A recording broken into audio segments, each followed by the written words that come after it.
A couple hours ago, I caught up with a member of Washington's congressional delegation who's been a big critic of Trump's decision to enter the war. Adam Smith is a House Democrat who represents parts of Bellevue, Seattle, all the way to Auburn and Federal Way. He's the ranking member on the House Armed Services Committee. And I'll note that we talked in the 9 a.m. Pacific hour this morning because, as always, this story is evolving from minute to minute. And he's also my former boss. I worked for Congressman Smith in his office back in 2011. Welcome to the program, Congressman Adam Smith, Democrat and ranking member of the House Armed Services Committee. Hey, Adam, thanks for being here again. Right. Okay. Always good to be on. It's good to see you, Hillary. Yeah, good to see you, too. So we have ceasefire now between Israel and Iran. Trump and his supporters say this was a limited action, big success, pushed back the nuclear program. Win for Trump right now? What's your assessment?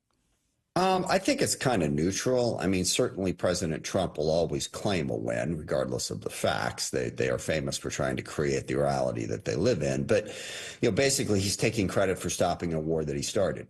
I know that the arsonist analogy has been overused here recently. You set a house on fire and then you put it out. Does that really help? First of all. Second of all, there's not a lot of evidence yet as to how long the ceasefire is going to hold. It didn't hold in the first place. And this is between Israel and Iran. I mean, keep in mind, Israel, the war in Gaza is still going. Israel is still bombing in Syria. They're still bombing in Lebanon. It's not like peace has broken out in the Middle East. And then the second big part of this is Iran's nuclear program is wounded but intact. And we don't have any realistic estimate as to what the change has been from our attack or even from Israel's attack. Prior to the start of the war, this war, Israel attacking Iran directly, Iran was estimated to have enough 60% plus enriched uranium so that in a matter of days, they could make enough uranium for probably 10 to 12 bombs. They were also estimated to have roughly 19,000 centrifuges. How much 60% enriched uranium do they have now? How many centrifuges do they have now? Nobody has an answer to that question.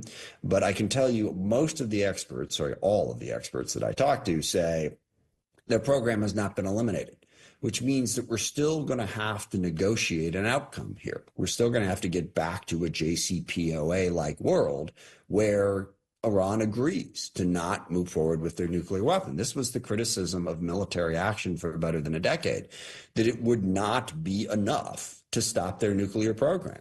So Trump pulled us out of the JCPOA, which Iran was abiding by. Iran was not pursuing a nuclear weapon. The second Trump pulled us out of that agreement, they went back to pursuing a nuclear weapon. And now he's bombed them to try to slow down the program that he forced into being restarted. So it's not really something to celebrate in that sense. And also, we don't have the deal yet.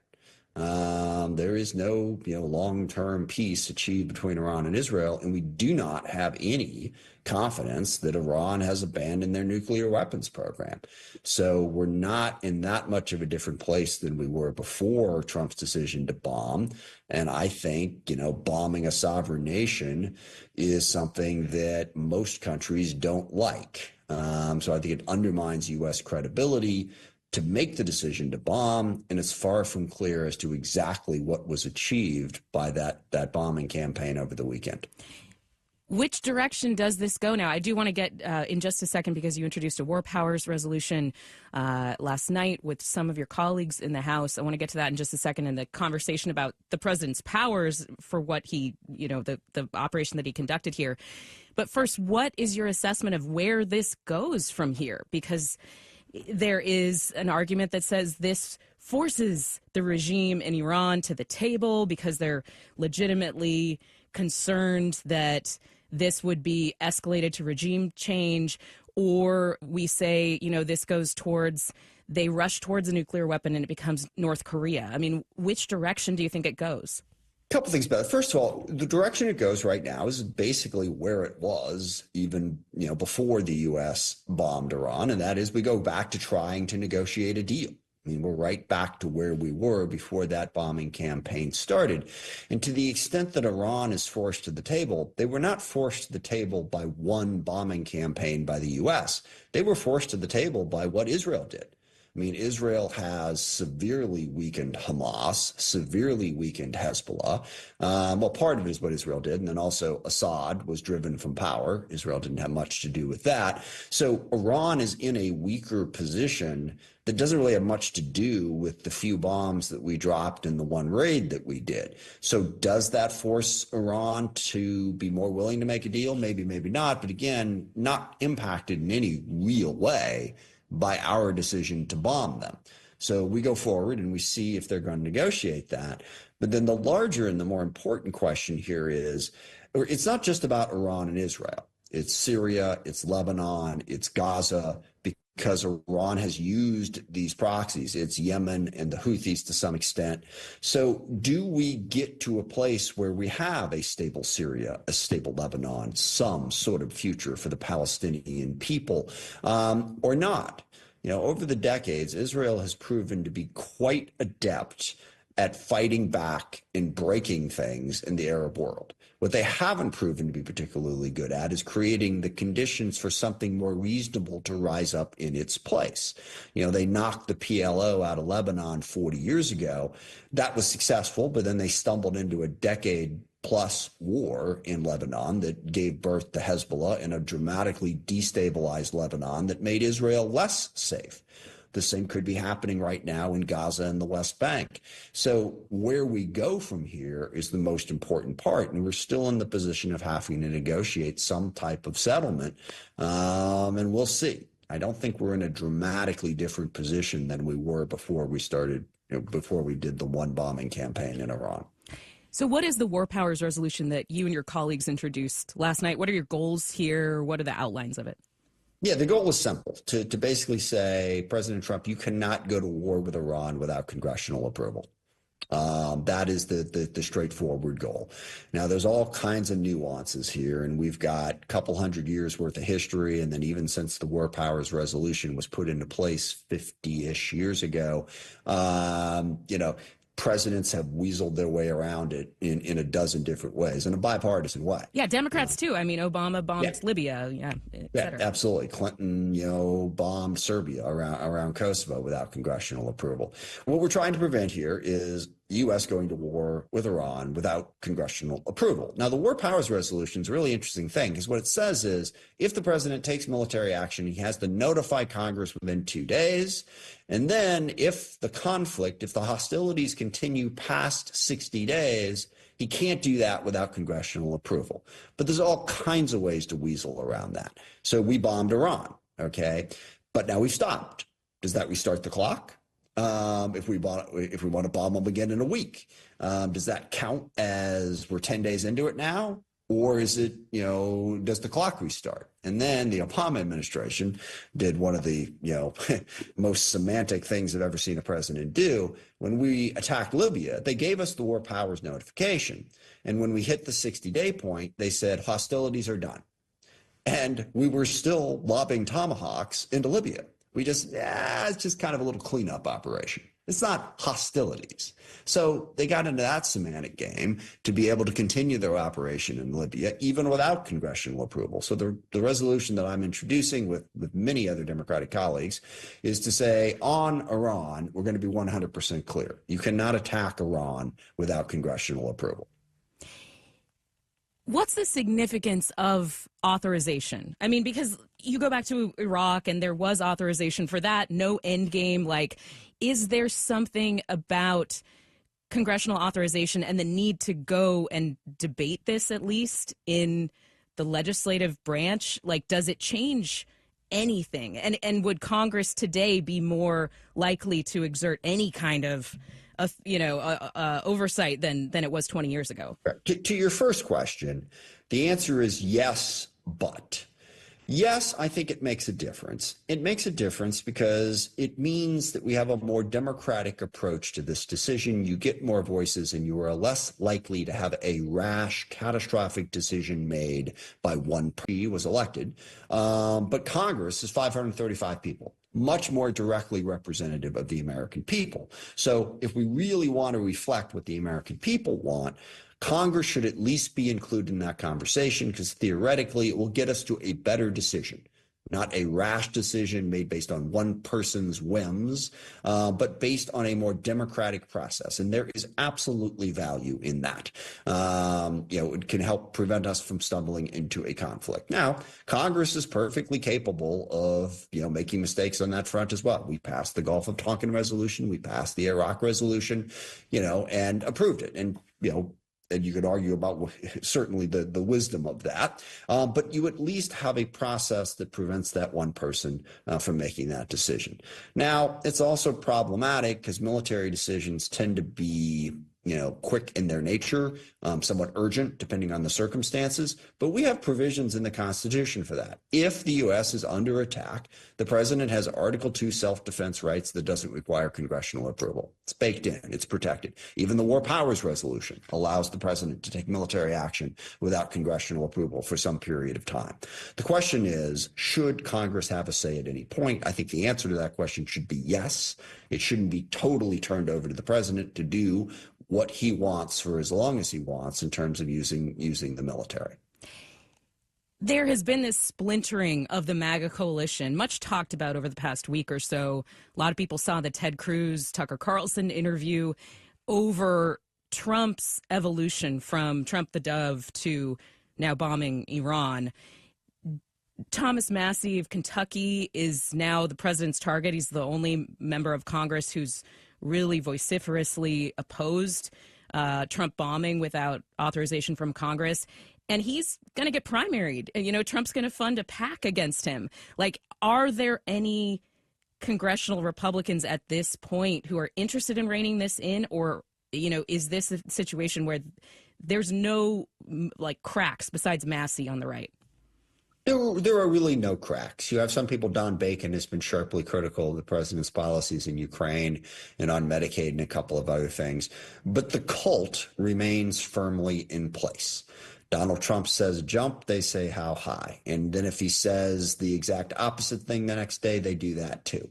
So we definitely, more so than at any point in my lifetime, have a leader of a party who it's about him, it's about what he wants. And he says it, they do it. It's a huge problem and is really undermining our democracy. Also, I happen to think President Trump is uniquely unqualified to play the role of cult leader, that he makes many bad decisions. He makes those decisions, spontaneously, rashly, and based on what is going to serve his personal ego as much as any sort of policy goal.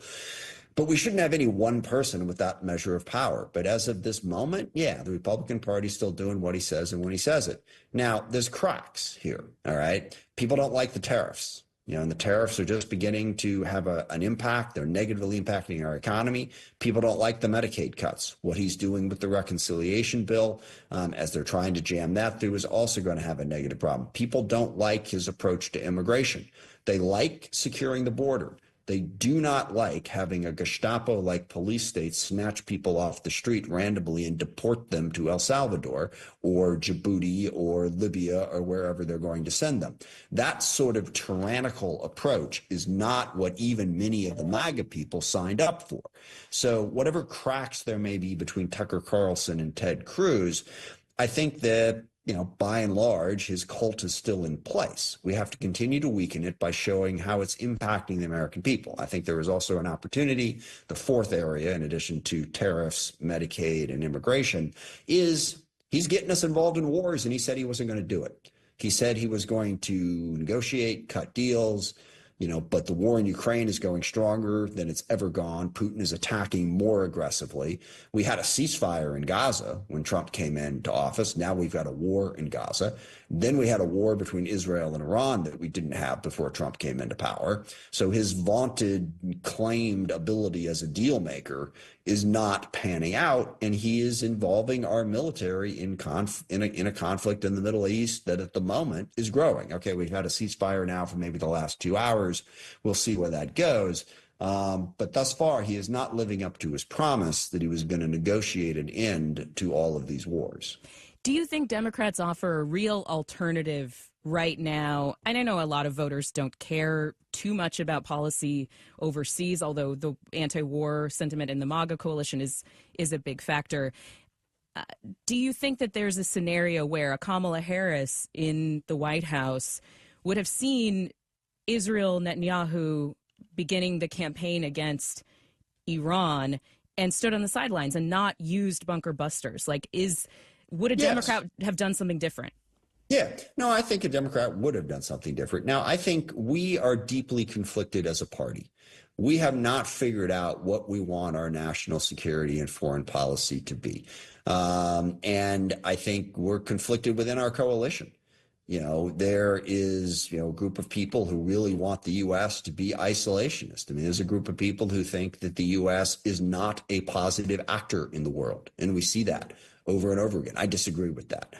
I see what Russia and China and Iran and North Korea and terrorist groups like Al-Qaeda and ISIS, Hezbollah and Hamas are doing. I think that is a threat to our interests and a threat to our security, and we need to figure out how to deal with it. I don't think it's a matter of if we just pulled back, everything would be fine. But I also agree that we have relied way too much on the military. And that's another part of this. Trump has gutted foreign aid. He has dramatically reduced our diplomatic capability. Well, look, if we want to become less militant and less reliant on the military, which I agree with, I think the military is a blunt instrument that is problematic in many ways, number one. And number two, we have pure competitors now. This is not 1991 anymore. China and Russia are up and being competitive. They've got help from Iran and North Korea. We're not in a position, even if it was ever wise to do so, and I don't think it was, we are not in a position to simply bully our way through the world because of how much stronger we are than everybody. We need a different plan. I just don't think that plan should be based on the premise that the U.S. is the bad actor in the world. I think it should be based on the premise that we need to come up with a more intelligent, more broad-based way to have a positive influence on the world to deal with the very real threats that, again, China, Russia, Iran, North Korea, and various terrorist actors present. And we're conflicted. I have these conversations with a lot of different groups, and a lot of people are angry. Very few people think that the Democrats are where they need to be, but they're split in what that anger is. Some think that we're too weak and we're not aggressiveness. Some think that we're too aggressive. So we have to try to figure that out to present a more reasonable alternative, certainly by 2028. You mentioned that what Israel had been doing, weakening the proxies, has really gotten us to where we're at right now. Israel starting the bombing campaign about a week, 10 days ago. I'm curious if you think the U.S. had a real choice here, because it seems to me that Netanyahu started this stage of the war, started a bombing campaign, and said it can't end without bunker busters. We need the bunker busters, and kind of backed the U.S. into this situation where Trump, in order to be a strong ally to Israel, felt that this was necessary. Do you think Netanyahu basically backed Trump into this? Like, did he have a choice? No, he did, but I think there was absolutely a choice. And the other part of this is the choice was to say, we're not going to do that, because I still believe that the U.S. taking an active role in the war was a huge risk and has hurt us in some ways. It is a different thing if Israel is fighting with Iran. Iran has a clear existential threat to Israel. Anyone who disagrees with that has not been paying attention. Iran has made it very clear they don't think Israel should exist, and they've been working very assiduously in a bunch of different ways, supporting Hezbollah, supporting Hamas, doing all of that. So, but there's a difference here. Sorry, Congressman, I just want to say that there's a difference here between the existential threat, big picture, and then was it an immediate threat right now, right, with a severely weakened Iran? Like there's just a distinction there, yeah. That sort of walks us down to what was Israel's proper role here. But Iran had enriched uranium to 60%, which meant they were days away from being able to build a bomb, build about 10 of them by most estimates. But the U.S. assessment was not that they were days away, was that they were not weaponizing, according to Tulsi Gabbard. No, actually, the U.S. assessment was that Iran had not decided to build a bomb. And I think that was correct. That was correct. However, if they changed their mind, it would be mere days before they had enough uranium to build about 10 bombs. That was the actual assessment. So they were really close, that if they changed their mind, you would have had maybe a week or two to stop them at that point. But we walked down a different road. The road that I was talking about was, what does it mean that the U.S. actually bombed Iran? It means that we have inserted ourselves in the war, and there was risk, and there is still risk, that Iran and their proxies will strike back, will take that as an attack. I mean, remember, when we killed Soleimani, they lobbed a bunch of missiles at El Asad Air Base, and then everyone said it was done, but they kept firing drones until they killed 3 Americans in Jordan at Tower 22. So we have inserted ourselves in a way that has placed Americans at greater risk, and please don't think that that risk has gone away. That's number one. Number two, which nobody is talking about, China and Russia are in this with Iran. So is North Korea at this point. And now that we have decided to dive into this, and China, Russia, North Korea see us an adversary, they are going to help Iran more than they otherwise would have, which means Iran is going to be much easier for them to rearm and re-equip. Those two consequences of us dropping those bombs should not be dismissed. And then back to, what did we accomplish by dropping those bombs? Did we end Iran's nuclear program? No, we did not. And I don't think anyone can dispute that. How far did we push it back? Weeks, months, a year? I mean, that's debatable, but it's not debatable that we still have to go in and negotiate a settlement. So I still don't think this was a smart decision for all of those reasons. Really quickly, this is a bit of a turn, but I saw you commenting on the ruling from the Supreme Court that's going to allow the Trump administration to deport people to third countries, including really dangerous places, at least until this case works its way. It's likely going to be back in the Supreme Court. We touched on immigration earlier, and what you feel is that the public's displeasure with the way the Trump administration is pursuing deportations. Just, before we go, this case involved at least one person who was in detention in Tacoma.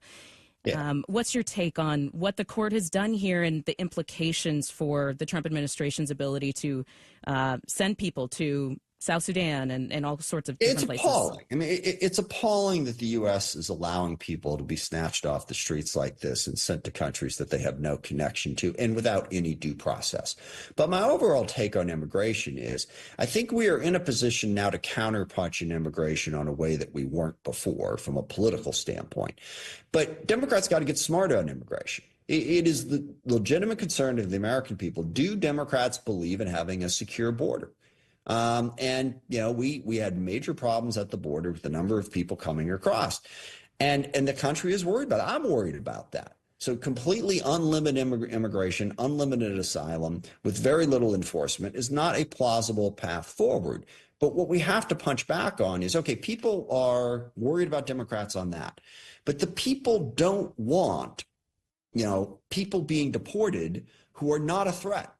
People who, okay, maybe they're here undocumented, but they've been working in the country for decades. They're paying taxes, raising their family, part of our community, not committing any crimes. And now we've got masked people rounding them up and snatching them off the streets. And also, by the way, not just the undocumented. They pick people up by mistake because, again, that's the point of due process, all right, is to make sure you're picking up the right person. The Trump administration says, well, that person doesn't deserve due process. They're part of a gang. They're blah, blah, blah. It's like, yeah, but the due process is what proves that they're actually part of the gang. And without the due process, we're all vulnerable to it.